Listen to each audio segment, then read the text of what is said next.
안녕하십니까. 기능의학으로 환자를 치료하는 의사 닥터덕입니다. 제가 오늘 여러분께 드릴 주제는 연세가 드신 60대가 넘어가시는 어르신들께 소화 효소제는 곧 영양제다 라는 명제로 말씀드릴까 합니다. 보통 연세 드신 분들한테 집안의 자녀분들이 영양제를 보내드리면은 좀 먹다가 또 귀찮으니까 손이 잘 안 가게 되시고요. 잘 챙겨 드시지도 않는 경우가 많은데, 이런 분들께 차라리 영양제를 사서 보내시는 것보다 소화 효소제를 드시게 하는 게 훨씬 더 이득이 될 수 있다라는 생각이 들어서 오늘 이 영상을 찍습니다. 그 이유를 설명을 좀 드릴 건데요. 나이가 드신 분들 중에서 보면 이빨이 성치 않으신 분들이 되게 많아요. 그러면은 아무래도 저작할 때 힘들겠죠. 그럼 우리가 먹는 음식을 제가 100번 씹고 삼키라고 말씀드리는데, 씹는 것도 쉽지 않고 불편하고 하다 보니까 대충 씹고는 삼켜버린단 말이에요. 그러면은 가뜩이나 위에서는 내가 먹었던 음식을 소화하는 소화액이 젊었을 때에 비해서 반 이하로 더 많이 떨어져 있는 상태인데, 제대로 씹지도 못하고 삼키다 보면은 소화가 제대로 될 리가 없겠죠. 그러면 어떤 문제가 생기냐면, 첫 번째는 내가 먹었던 음식을 잘 분해를 못하다 보니까 영양소의 섭취가 잘 안 되게 되고요. 두 번째는 오히려 그 음식이 이렇게 잘라져야 될 게 이렇게 잘라지다 보면은 이건 이물질로 작용해서 오히려 우리 몸에서 항원항체 면역 반응을 일으킬 수 있는 원인이 되기도 합니다. 그렇기 때문에 소화가 엄청나게 중요한 얘기인데, 이게 안 되다 보니까 우리는 검사하면 영양 결핍이 나오고, 그러다 보니까 영양제를 자꾸 드리게 되는 거잖아요. 근데 이거보다 선순환으로 되는 거는 내가 열심히 잘 씹을 수 있게끔 환경을 만들어주고, 그 다음에는 소화가 잘 안 될 때는 소화 효소제를 넣어주는 거죠. 그래서 식사하실 때 식초물을 마시게 하시거나 이렇게 하는 것도 도움이 되겠고요. 두 번째는 힘드셔도 100번 이상 씹을 수 있게끔 교육해 주시고, 그 다음에는 식사 후에는 저희들이 추천하는 소화 효소제를 드시게 하는 게 가장 좋은 치료 방법이 되지 않을까 하는 생각이 들어서 오늘 영상을 찍습니다. 우리가 옛날 100년 전만 해도 우리가 먹었던 음식 속에 들어있는 비타민과 미네랄, 필수 영양소죠. 이런 것들이 과거 100년 전에 비해서 거의 10분의 1까지 떨어졌다는 보고가 있습니다. 그 얘기는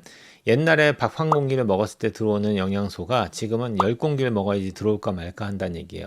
그러니까 이것도 지금 갭이 큰데, 더군다나 입이 안 좋아서 제대로 씹지도 못하고 그렇게 해서 대충 삼키는 분들이 그걸 제대로 내가 영양소를 흡수할 수 있겠냐는 거죠. 그게 안 되다 보니까 나이가 들수록 영양 결핍 때문에 생기는 문제를 경험하게 되시는 거죠. 더군다나 이빨 같은 경우에는 요즘에 성치 않아서 임플란트를 하거나 또는 틀니를 하거나 이런 분들도 많은데, 어떤 연구 논문에 의하면은 틀니를 하고 계신 분들이 정상적인 치아를 갖고 저작하는 분들에 비해서 치매나 이런 것들이 올 확률이 훨씬 더 높다라는 연구 발표가 있습니다. 그건 왜 그러냐면은, 씹을 때 이빨과 이빨이 이렇게 맞부딪힐 때에 자극이 주잖아요.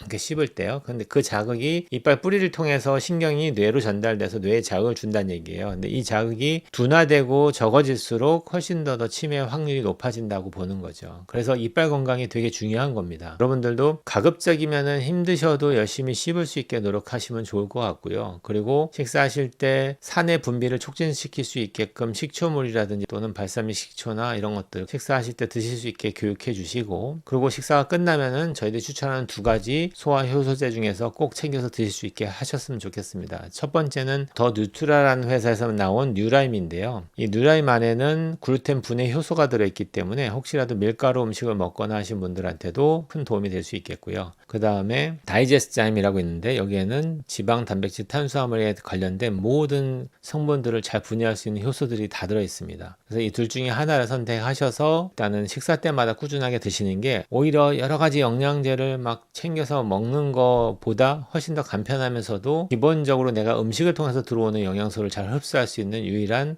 방법이 되지 않을까, 이런 생각이 들고요. 이거는 이제 거대 영양소에 관련된 문제이고, 실제 미네랄과 비타민 같은 경우에는 좀 다른 얘기거든요, 엄밀히 얘기하면은. 그래서 그런 의미에서는 기본적인 멀티비타민과 미네랄은 드시는 게 맞겠고요. 그럼에도 불구하고 기본적으로 에너지를 사용하고 우리 몸을 만드는데 기본 원료 베이스가 되는 거는 탄수화물, 지방, 단백질이니까, 이것을 본인들이 열심히 드신 후에 얘를 잘 이용하실 수 있는 몸이 돼야지 기본적인 문제가 안 생기는데, 이거조차도 제대로 안 돌아가게 되면은 건강에 문제가 생기겠죠. 그래서 저라면은 연세 드신 분들께 꼭 권하는 첫 번째가 소화 효소제입니다. 오늘 여기까지 공부하겠습니다. 온 국민이 건강해지는 그날까지 닥터덕은 여러분과 함께 합니다.